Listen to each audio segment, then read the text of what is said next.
लग्नानंतर होईलच प्रेम च्या आजच्या भागामध्ये आपण बघणार आहोत. इकडे आनंद निवासमध्ये गणपती बाप्पाच्या आगमनाची तयारी चालू असते. तेव्हा जीवा नंदिनीला विचारत असतो, हे बघ ही इथं लावू का तोरण, का ते हे अक्षर बरोबर आहे का.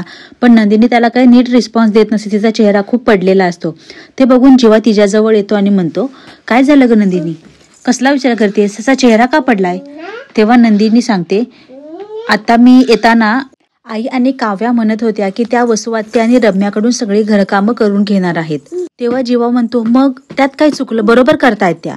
तेव्हा नंदिनी म्हणते, नाही बरोबर आहे, त्यांनी चूक केलेली आहे, त्यांना शिक्षा मिळायलाच पाहिजे, पण शिक्षेच्या नावाखाली असं राबवून घेणं मला जरा योग्य वाटत नाहीये.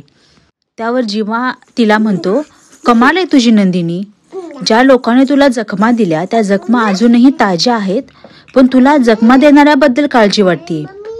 आणि त्यांनी चूक केली नाही, त्यांनी अपराध केलाय, खूप मोठा अपराध केलाय.